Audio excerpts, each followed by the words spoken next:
आम्ही जिल्हाधिकाऱ्याला निवेदन दिलेलं आहे की आमच्या शेतीवर नाफे नावाच्या एका बंडखोर म्हणजे खंडीखोर नगरसेवकानं धमक्या देऊन जमिनी न विकू देणं, न हे करणं म्हणून असं हे करायला लागले.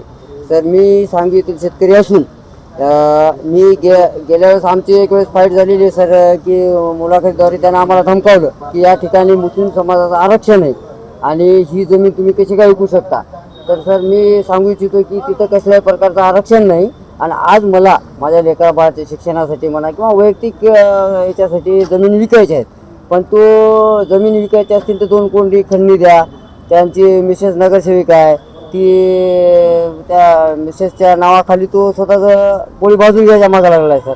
तर फक्त मला एवढंच म्हणायचं की मी इतकं सांगूनही त्यानं जर ऐकलं नाही माझं, म्हणून मी काय केलं सर की सरळ पोलीस स्टेशन विमानतळ पोलीस स्टेशनला एक FIR दाखल केला त्याच्या नावानं आणि FIR फाडून घेतला. पण प्रशासनानं कोणतीही कारवाई केली नाही त्याच्यावर, म्हणून तो सुसाट सुटला आहे. आता त्याची हिंमत इतकी वाढलेली आहे की एक वेळेस फक्त माझ्यावरच होतं, पण आज सर्व शेतकऱ्यावर त्यानं दबाव टाकलेला आहे की तुम्ही जमिनी कशा विकता, काय नाही बघतो मी. आणि त्याने असे एक भेव तयार केलेले आहे की कागदपत्राद्वारे आरक्षणाच्या याच्याद्वारे. तर मी सांगू इच्छितो की आमचे 2 टर्मचे नगरसेवक मी सोबत आणलेले आहेत की कसल्याच प्रकारचं कोण्याही जमिनीवर आरक्षण सध्या महानगरपालिकेचं नाही. आणि मग महानगरपालिकेला निवेदन आहे की असं पेपरमध्ये जाहीरपणे त्यांनी प्रकटन द्यावं की सांगवीची कुठलीही जमीन आरक्षणामध्ये नाही. तरी पण महानगरपालिकेचे अधिकारीही काही बोलायला तयार नाहीत आणि हे नाफे त्या गोष्टीचा पूर्णपूर्ण फायदा घेऊन शेतकऱ्याकडून प्रत्यक्ष खंडणी वसूल करण्याचं काम करीत आहे. आणि यांचा कुठलाही कसल्याही प्रकारचा चांगला बॅकग्राऊंड नाही. हे गुन्हेगारी प्रवृत्तीचे लोक असे जर नांदेडला तयार झाले आणि महानगरपालिकेत जर गेले तर महानगरपालिकेचं लई लवकर वाटोळ होणार आहे.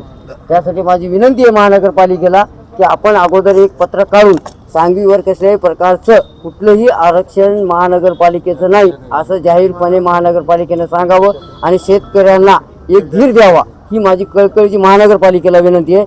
आणि या नाफेला जे अगोदर मी केस केलेला आहे त्या केसचा ॲक्शन पोलीस स्टेशनने ताबडतोब घ्यावं ही माझी कळकळीची पोलीस स्टेशन विमानतळाला विनंती आहे. दादा, शेख जाकीर नावाचा व्यक्ती हा तुम्हाला मदत करायचा आहे म्हणून त्यांच्या विरोधात त्यानं गुन्हा दाखल केला. नाही ते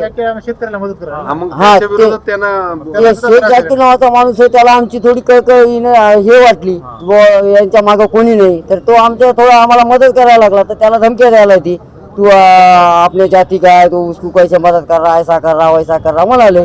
पण ते माणूस हा माणुसकीनंच मदत करीत असतो, पत्रकाराचं काम आहे.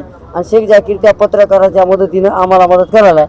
आता याची जातीच्या आधारे किंवा आरक्षणाच्या नावाखाली हे असं दादागिरी चालू आहे. आता ही दादागिरी ताबडतोब बंद करावी हीच माझी कल्पना. तर आम्ही आज जिल्हाधिकारी साहेबांना सांगितलं मी सरळ की बुवा साहेब म्हणलं मी FIR माझ्यातर्फे जे प्रशासनाला करतात ते मी केलं. जर प्रशासनाने याच्यावर योग्य तर कारवाई जर नाही केली तर आत्मदहन करण्याशिवाय मला पर्याय नाही आणि मला आत्मदहनाची परवानगी प्रशासनाने द्यावी ही माझी कळकळीची विनंती. आम्ही 8 दिवसाच्या मध्ये अल्टिमेटम दिलेलं आहे त्यांना. तर 8 दिवसात ही कारवाई झाली तर ठीक आहे, नाही तर 8 दिवसात आम्ही शेतकऱ्यासमोर मागणी त्या मापे साहेबाची पैशाची, त्याला पैशाची लई भूक लागली. त्याला सांगवी गाव विकतच घ्यावं आले सगळं एकट्यालाच. आमच्या जमिनी विकू देणं आलंय आणि आम्हाला निवड रोज त्रास द्याल. त्याला एकट्याला सांगलं तर ते त्याच्या पत्नीला सुद्धा घेऊन आले. मी असं करून तुमच्यावर असं करतो, तुमची जमीन मी विकू देत नाही, हे त्याचं बोलणं आहे. जमीन कुठं आहे? जमीन सांगवीची नगरपालिकेतली. पैसे 2 कोटी रुपये मागाल, खंडणी मागाले ते माफी साहेब. त्याचं नाव एवढंच आहे, एवढंच ध्यानात आहे आम्हाला. आणि ते काय आमच्या पुढे बी येणं झालाय, मागून छुपे रुस्तुम काम करायलाय. घडी यायलाय, कोर्टात चला, इकडे चला, आता तिकडे गेलाय. काय पद द्यायचं? त्याचं पद नगरसेवक आहे ते 2 नंबर वारचा. त्याचं 3 नंबर मध्ये काय आहे, त्यानं आम्हाला जाणून बुजून त्रास द्याले. काय निवेदन दिलं आपण? निवेदन शेतीचं दिलं साहेब. आमच्या शेती विकू दे ना, आमच्या शेतीत येऊ दे ना, कोणी घ्या गेलं तर त्याला घेऊ दे ना.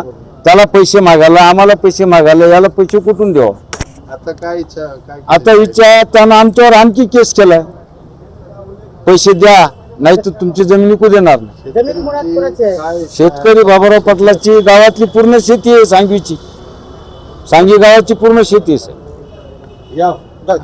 साहेबाला भेटलेले आहे ते काय मागणी होय आहे? सर्व शेतकऱ्यांनी केलेली आहे मागणी.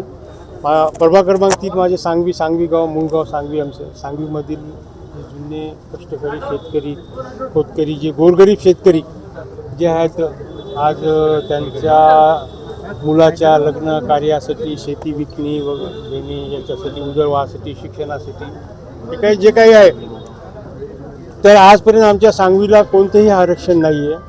आज 2019-20मध्ये पूर्ण हे गट नंबर जे आहे ते 2-3 जे गट नंबरवरती नाफे काजी काहीतरी नाव ऐकलेलं आहे मी. तर या संबंधित यांनी व्यक्तीने आमच्या शेतकऱ्यांना सर्व त्रास दिलेला आहे की बाबा तुम्ही जे कोणी सौदा करत असेल त्याच्या आडपट्टी येऊन सौदे वगैरे हे करण्यासाठी रोख करत आहे.